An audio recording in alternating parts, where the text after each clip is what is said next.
This is a Tuesday episode of Locked On Grizzlies. Taylor Jenkins back on trial. Is his job on the line over the next couple of months heading into the playoffs? Plus, Marvin Bagley got the Damichael Cole attention in the commercial appeal. Is it Bagley's time to shine? And we'll preview Grizzlies-Suns. A 5-game homestand kicks off tonight. Let's talk about it here on Locked On Grizzlies. Let's lock in.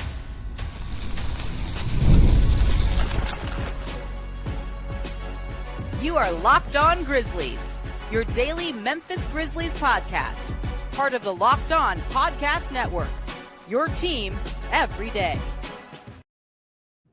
Welcome to another episode of Locked On Grizzlies. I am one of your hosts, Joe Mullinax, and as always, it is a wonderful thing to be able to say one of your hosts, because that means Damichael Cole, my co-host, Memphis Grizzlies beat writer for the Commercial Appeal, award-winning Memphis Grizzlies beat writer for the Commercial Appeal, here with us.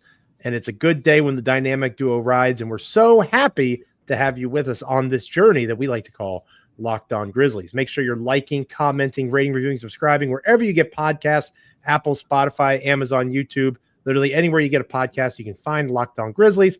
Make sure you're subscribing, not just there, but also to our free daily newsletter, lockedondaily.com. Click on the Locked On Grizzlies tab and get Grizzlies words from me, plus national interpretations of NBA happenings, fantasy basketball advice, and so much more. LockedOnDaily.com. Subscribe to our free daily newsletter. Damichael Cole, it's good to see you again, sir. I have to give you credit.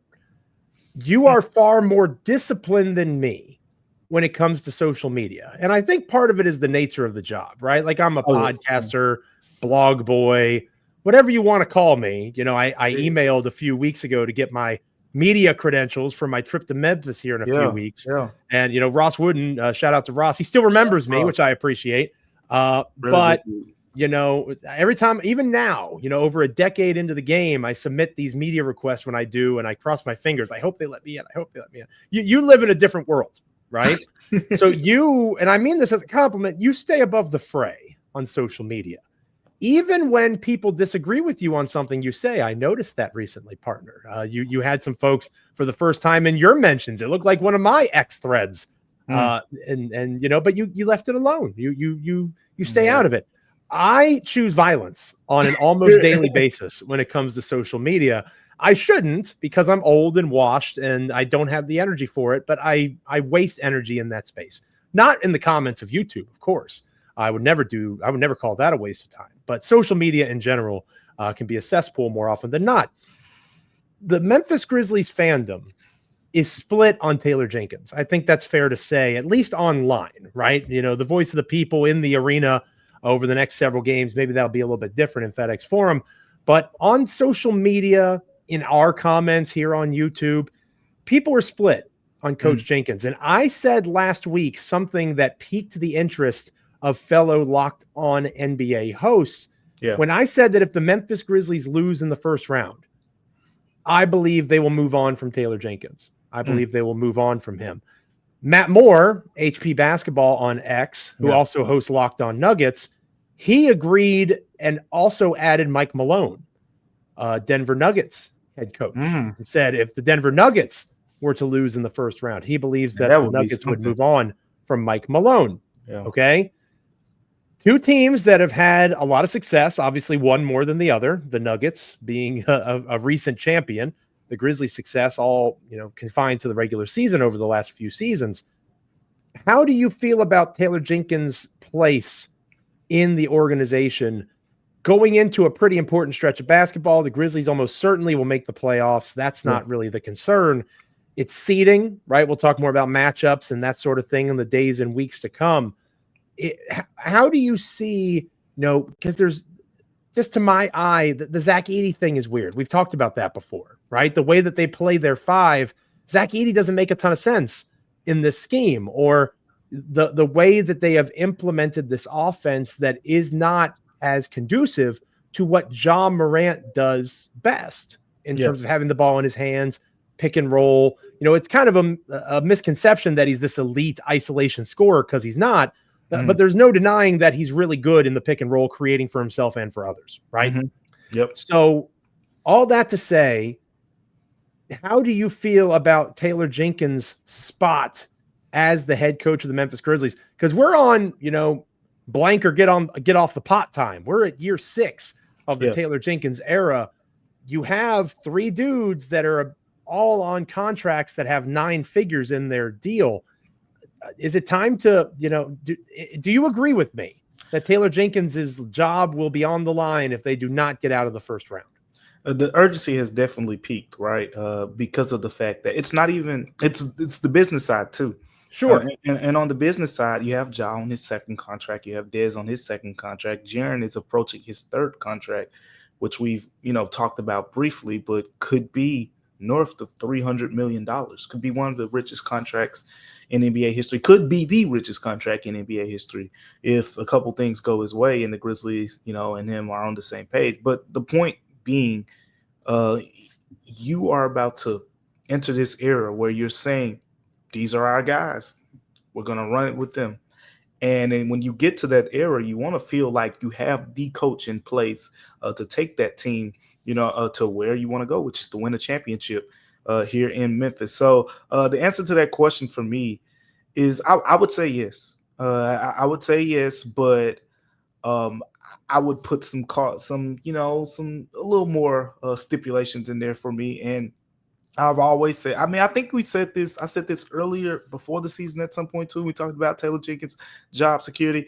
I said if they get to the second round, he'll be fine. Even if they look bad in the second round. But it's not just if you lose in the first round to me. If you lose and we see a similar, output as we have in the playoffs over the last two appearances, and you lose in that way, then I think there will be kind of a growing sense that, this isn't our guys. And you say, what is that way? That way is if you're losing games where, your offense is sluggish, so to speak, it's nasty. Like the last couple of Grizzlies playoff losses, that's how it's looked like. They've been in the 80s in points and, really bad scoring quarters, struggling to get 20 points in certain quarters, things like that. It's been ugly.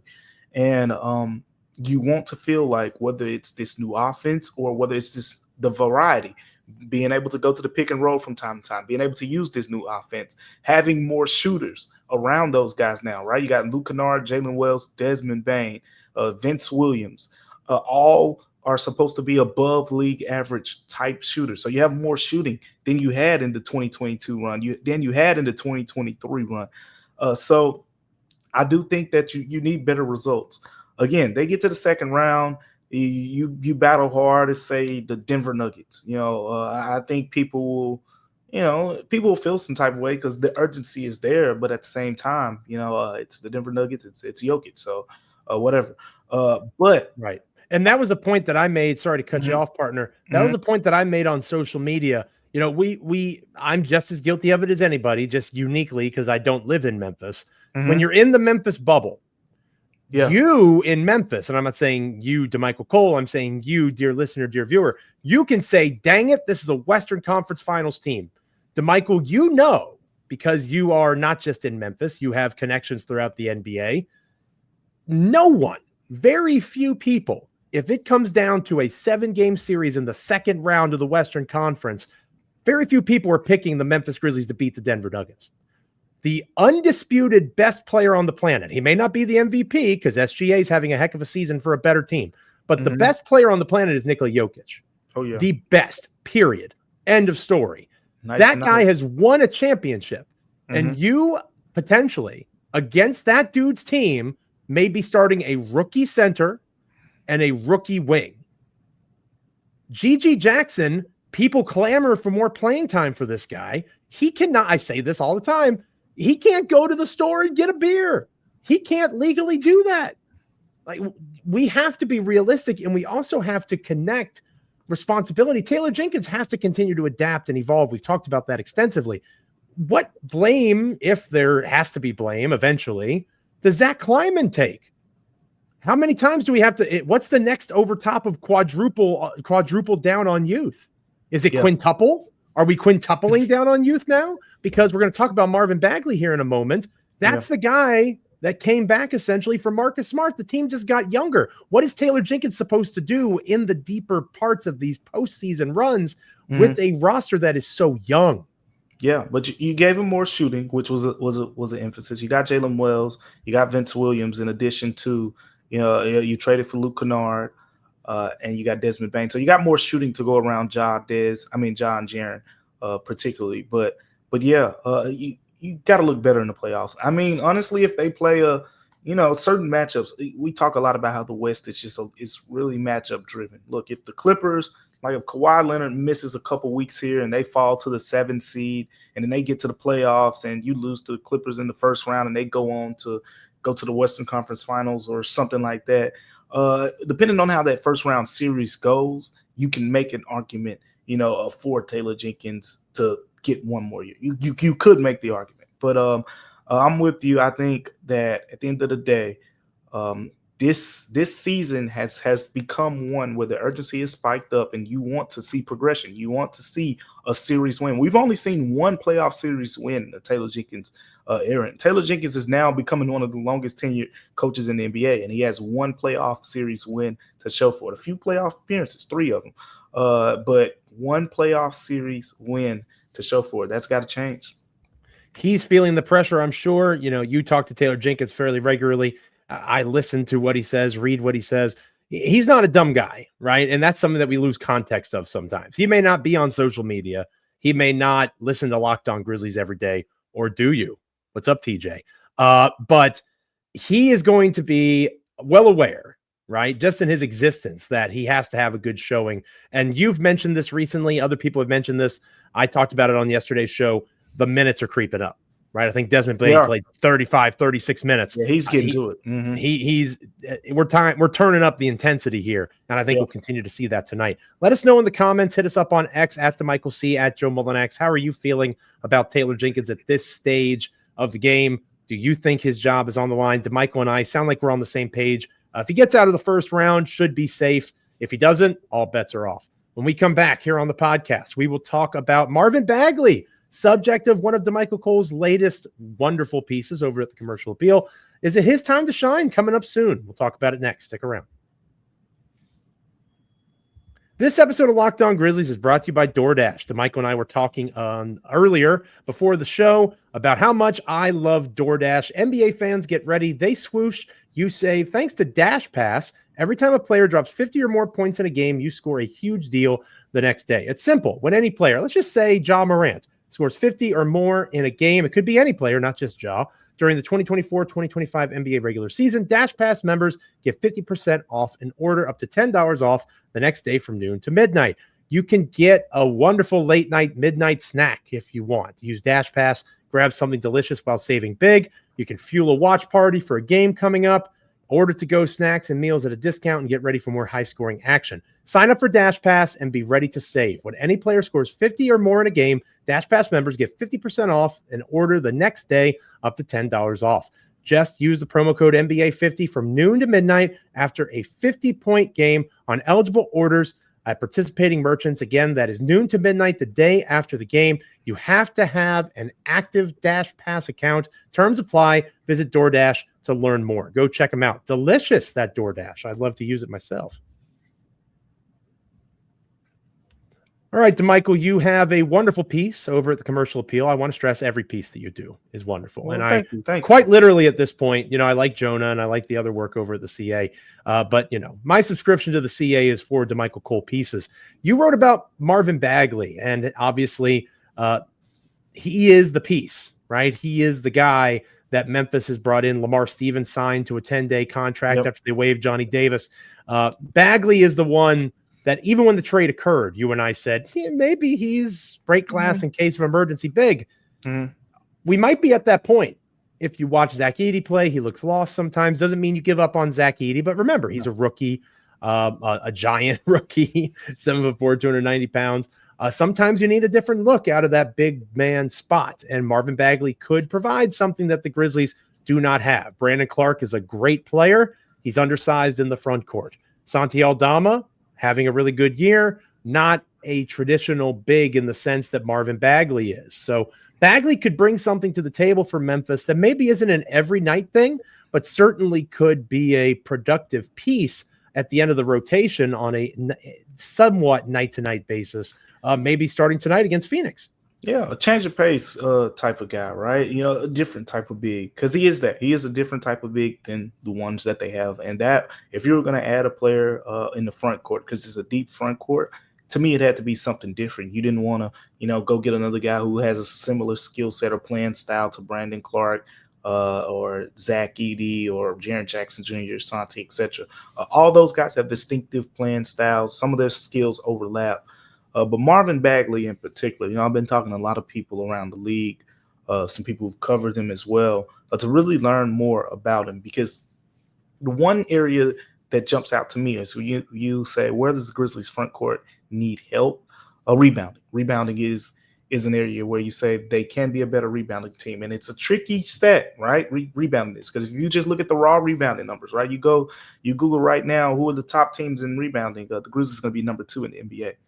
But if you really dig deeper, you know that, well, the Grizzlies play at this extra fast pace. So that's and they miss some shots. And in addition to, playing at that fast pace, that means more possessions, which means more rebounds. And the Grizzlies take advantage of that. So a better stat is defensive rebound percentage, offensive rebound percentage, those numbers. So you dive into those numbers. What you'll see, Joe, is offensive rebounding percentage, Grizzlies, number 2 in the NBA, holding it down on that. Defensive rebound percentage, phew. That's the drop off. Almost the exact opposite. And if you saw that game against the Cleveland Cavaliers, you pretty much know where the defensive rebounding percentage is. It's 21st right now in the association. So second in offensive rebound percentage, 21st in defensive rebound percentage. And it's funny because if you look at Marvin Bagley's career numbers, his offensive rebound percentage numbers are it's all right. Defensive rebound percentage numbers, really good. I think he's about 21%. Defensive rebound percentage. To put that number in perspective, in the Grizzlies rotation right now, only Santi Aldama and Zach Edey are anywhere close to that number. I think they're the only 2-3 players now that Marvin Bagley's on the team, the only 3 guys who are over 17%, let alone 21%. So Santi, who's rebounded well, we talked about that, and then Zach Edey is self-explanatory. Those guys are at 21%. Now Bagley, for his career, is in that area. So the rebounding thing is what jumps out to me first. But then the other thing, Joe, and this one was just pure curiosity, and I think Grizzlies fans can attest to this too, because when you trade for a player, what's the first thing you go do? You go look at his stats, what kind of numbers he's been putting up. And if you look at Marvin Bagley's stats, not just this season, not just last season, over the course of his career, he's been productive. Like, this is a guy who's averaged roughly, 13 points a game for his career, 7 rebounds, so to speak, shooting over 50% from the field for his career. So it's like, okay, what really goes on wrong here? Then you peel the layer back, right? You peel the onion back a little bit more. You talk to people, and the overarching sense that I got, Joe, from talking to people about Marvin Bagley is he doesn't really have a position. And what I mean by that is if you put him at the 4, you risk spacing issues because he's a career 29% three-point shooter, right? You put him at the 4, that's his natural spot. If you watched him at Duke, he's a 5-star recruit. Why he went number 2 in the NBA draft, it was a lot because of what he can do as a power forward. That's what he's been pretty much his entire life. But when you get to the NBA, you can't shoot, and you're 6'10", you have that type of athleticism that he has. They're going to slide you over the center. And guess what? He can score at center, but then you have the rim protection problem. Your centers in the NBA today, for the most part, are your anchors, right? The Grizzlies emphasize putting that anchor alongside of Jaren Jackson Jr. So now you slide him over to center, you get the rim protection problem. So it's like, it's been this you put him at the 4, you got this problem. You put him at the 5, you got this problem. That's kind of what teams have been weighing. That's why he didn't stay in Washington. That's why he didn't stay in Denver. And then, of course, he was drafted by Sacramento. So he's kind of a positionless guy, but one of the people that I talked to said that, maybe it works with Jaren, because Jaren is good at the things that he's not been good at, right? Jaren can protect the rim. Jaren can shoot the basketball. So you could put him alongside of a Jaren, and then his 29% from three-point range doesn't become, as big of an issue, or his rim protection doesn't become as big of an issue, and he can score the basketball, we know, at a decent level. So it's interesting to see how he would fit alongside someone like Jaren and Santi in that way. But yeah, Marvin Bagley is definitely a player. I wonder if he's going to get his opportunity because of that rebounding in particular at some point. I was just going to say the yin to the yang, right? Mm-hmm. Jaren is not a particularly good rebounder, and we've talked in the past about how we probably just need to move on from that hope.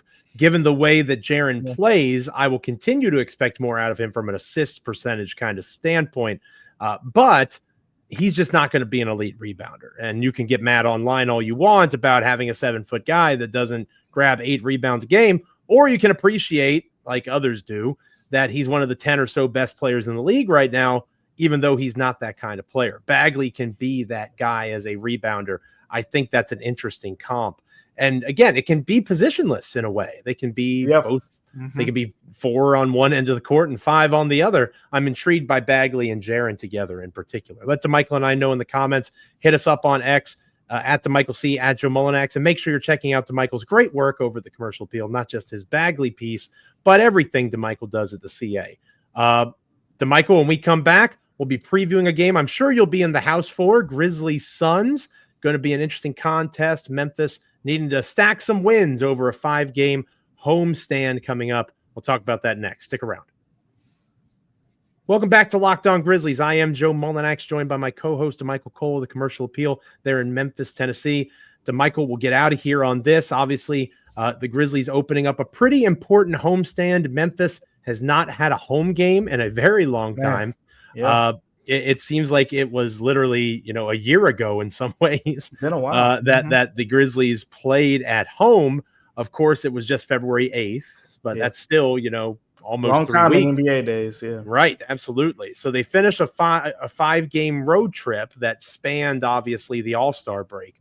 Now they open up a 5-game homestand. They play Phoenix, New York, the Spurs, and that game looks a lot different now with the news about Wembanyama. Then you have the Hawks and you have the Oklahoma City Thunder. So outside of a game that Memphis should win pretty handedly against San Antonio, the second night of a back-to-back, that works out pretty nicely. It's going to be an interesting run of home games for the Grizzlies, games that they'll be favored in, but games that could wind up being competitive, especially that Thunder game at the end and, of course, New York in a couple of days. But we have Phoenix first up, right? And the Phoenix Suns are an interesting matchup for the Grizzlies, obviously. The Grizzlies remain relatively healthy. The Suns are relatively healthy. It's going to be an interesting game. Phoenix is 1-4 in their last 5 games. Memphis is 2-3. You could pretty easily argue that these are two squads that both need a win, Phoenix more desperately than Memphis. What are you looking for in tonight's contest? Yeah, Phoenix is definitely a desperate team, but they also aren't really a good one. So look, it's a game the Grizzlies should win, point blank period. We've hatched on, the mismatch that Jaren is a lot when we talk about this matchup. In Phoenix finally realized as much so with the attention that they put on him in the last meeting that the Grizzlies won. Phoenix kind of, they put Bol in the starting lineup. And I don't think they'll do that right now. I'm looking at the starting lineup they've used over the last couple games. So maybe they do insert him back for this game or whatever the case may be. But if they don't have Bol in the lineup, then they're not able to put Nick Richards on Jaren Jackson Jr. and use those double teams the way that they will. But at the end of the day, we know that Jaren will get a lot of attention in this game. Ja Morant really took advantage of his matchups against Tyus Jones in that game, and the Suns have removed Tyus Jones from the starting lineup last couple games. Like Bradley Beal's back starting. I don't think he can guard Ja Morant either. But Tyus Jones, that one was easily a mismatch, and I think it's barbecue chicken regardless, but at least Beal has a bigger frame. Exactly, and that's kind of what Phoenix is probably going to rely on a little bit more. But at the end of the day, this is a game. If Jaren isn't dominating, Ja Morant should dominate. Limited rim protection from the Suns, and we talk about the way that Ja Morant wants to get to the rim. This is a team that he could get to the rim and play efficiently against. Now, of course, the other end is you got to guard Phoenix, Devin Booker, Bradley Beal. Kevin Durant has been as efficient as ever. I mean, he's been super efficient this season. And looks like Devin Booker's been a little bit more up and down. And, of course, Bradley Beal, same thing. Guarding those 3 guys will dictate a lot, especially now with them putting Bradley Beal back in the starting lineup. It creates that situation where you'll probably see, I would guess, Jalen Wells probably initially draws Kevin Durant or Jaren Jackson Jr., depending on if they play him at the 4 or however they do that. And then the other player, if Jaren's getting KD, I suspect that we'll see Jalen Wells get Devin Booker, or if Jalen Wells is getting KD, then I would expect that Desmond Bane would have to get Devin Booker, which would mean John Morant would probably be tasked with either getting Royce O'Neal or, in that case, guarding Bradley Beal. So some interesting matchups across the line. And then, look, I don't think that Ja can't guard these guys. If you watch Ja against Donovan Mitchell the other day, in a small sample size, because it didn't happen a lot, but whenever he was matched up against Donovan Mitchell, you saw Donovan Mitchell not only took tougher shots, but he had bad misses as well, whereas in some other matchups, he really kind of had his way. Ja has this ability where, as a defender now, I'm starting to really see it. You see it with your eyes. I don't know what the advanced numbers are really going to tell you with this type stuff, but Ja, when he's guarding those smaller, lighter scores, right, he's able to. It's that kind of give and take with when you put the bigger defenders on those small, quicker guys, you get the length, right? But they're not quick laterally as a guy like Ja. And Ja has the ability to stay in front of a guy like Donovan Mitchell, and he's going to have that ability against these Suns, in particular Bradley Beal, who's a shifty guy himself. So he'll have that ability to be able to stay in front of him and contest shots. It's those bigger, like if you watch the Magic game, when Franz Wagner was getting mismatches against Ja, he was pretty much able to do what he wanted because he's a bigger guy, 6'9", 6'10", bigger frame. So obviously, more of a mismatch there. But this is a game offensively. The Grizzlies should be able to do a lot of what they want, even if you take away just the matchup advantages that the Grizzlies have. If you go back to that last game in Phoenix, like they were just getting a lot of shots just off of effort, like the Suns. I don't know if guys just don't want to play for each other over there or something, Joe, but I mean, the Grizzlies were getting a lot of open looks. So definitely a good chance for Memphis to get back going in the right direction and get a W. I definitely see the opportunity for Ja. So much of it is matchup dependent for him right now on both ends of the court, right? Like Ja struggled offensively against the Magic because they had so many bigger wing perimeter players that are able to stay in front of Ja. Even if Ja has better foot speed, which he has better than most players in the NBA, because of their length and their ability to play angles, that's something that Santi Aldama's gotten a lot better at, right? Like when you think Santi Aldama, you don't think athleticism. He's more skilled than he is an athlete, but he plays his angles and moves laterally a lot better than he has in the past. For sure. Orlando is amplified even beyond that, right? So that's just a tough matchup for Morant. The Suns don't really have that, right? That's not something, you're not putting KD on Ja. He doesn't have that in his game at this stage of his career. I agree with you that one of the two is going to go off, either Morant or Jackson Jr. And I also think it's an interesting game for a guy like Gigi Jackson. I would like to see what Gigi does against that bench unit because Phoenix is so top heavy, right? By design. That's how the roster's been built. Yeah. How they get a guy like a Gigi Jackson going because they're going to need Gigi Jackson. And that is one of the things that's hardest about this team. You think that Memphis was the 2 seed a couple of years ago and this thing should just be rolling and we should be expecting more. The supporting cast around Ja, Dez, and Jaren is different. There is no Dylan Brooks. There is no Steven Adams. Those guys aren't there.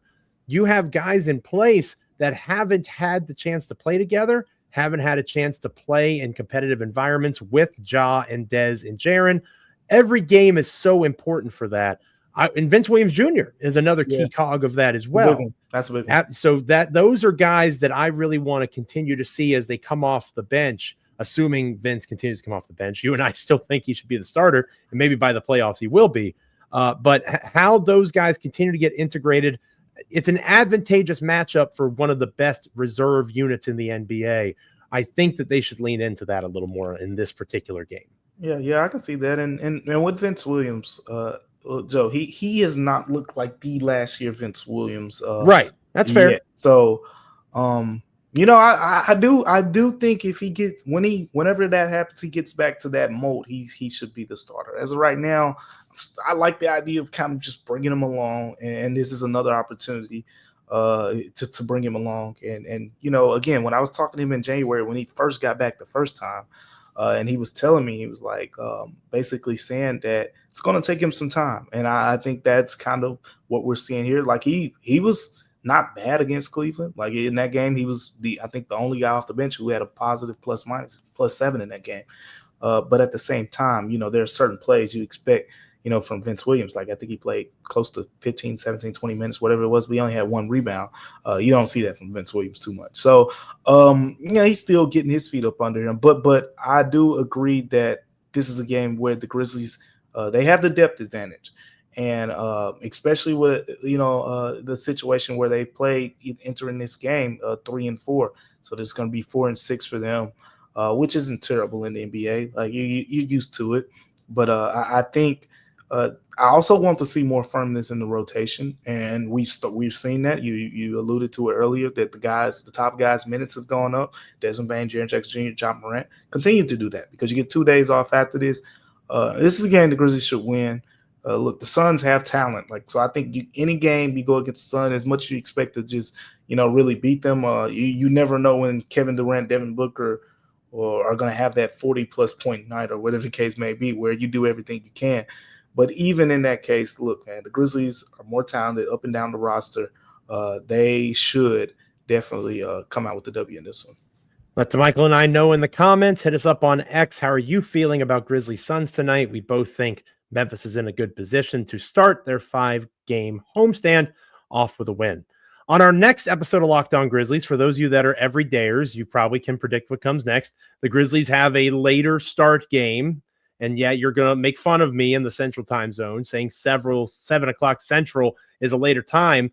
I'm old, okay? And Damichael Cole, when I have a chance to go to bed at a decent hour, I'm going to take advantage of it. So, Damichael, you'll be flying solo on our next edition, talking Grizzlies-Suns, and looking ahead to a couple of days off for Memphis, probably a day of practice in there somewhere, I'd imagine. Yeah, for sure. They're definitely ramping those up. They had a shoot around this morning, so that's kind of where they are. They get back from the All-Star break. You got to get guys back in the rhythm, back in the flow, and of course the games hit right off the jump. So yeah, they'll definitely get some practice in there. But yeah, a lot to learn about this team over this next 5-game homestand coming up here. Very exciting stuff. So make sure you're with Damichael for our Wednesday episode of the podcast, and we'll be back together to close out the week over the last couple of episodes. Make sure you're liking, commenting, rating, reviewing, subscribing, wherever you get podcasts, Apple, Spotify, Amazon, YouTube, literally anywhere you get podcasts. Check out Damichael and I each and every time that an episode drops. Make sure you're subscribing on LockedOnDaily.com to our free daily newsletter, Grizzlies Words from Me, NBA analysis, fantasy basketball advice, and so much more. Again, LockedOnDaily.com. That's LockedOnDaily.com. Check out our free daily newsletter. For Damichael Cole, I am Joe Mullinax. Thank you so much for being with us on today's episode. Looking forward to tomorrow's show. Looking forward to Grizzlies-Suns. Basketball's fun. Get off of social media, watch the game, and we'll catch you back here tomorrow. See ya.